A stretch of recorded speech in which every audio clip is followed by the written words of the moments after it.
Hi, my name is Bruce Bouquet, and I'm from the New Jersey Institute of Technology.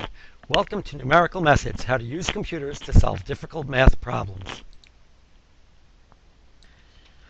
In this podcast, we'll consider systems of ordinary differential equations, which really often come from higher order differential equations. Higher order differential equations arise in many physical settings. Some examples include mass spring dynamics, and there's your equation for a mass on a spring with a forcing function on the right. It becomes a second order constant coefficient linear differential equation.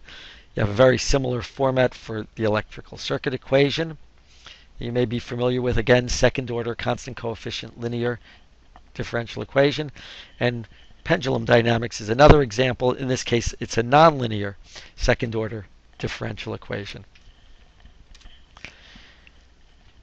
And the key idea is that we can write higher order equations as systems of first order equations when we can solve for the highest order derivative in terms of all the other lower order derivative terms. For example, the pendulum equation, we have ml theta double prime is minus mg sine theta, divide by the ml, and we have theta double prime is minus mg over ml sine theta, cancel the m's, and we just get minus g over l sine theta.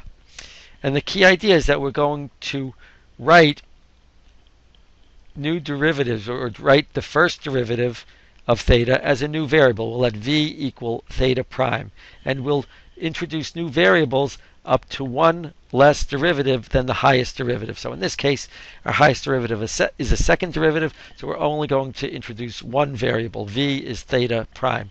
If we had a theta triple prime, we would need a w is equal to theta double prime. And that would enable us to write the higher order equation as a system of first order equations. In this case, we have theta prime is equal to v, because that's just what we defined. Take the derivative of both sides. Theta double prime is v prime, but theta double prime is minus g over l sine theta.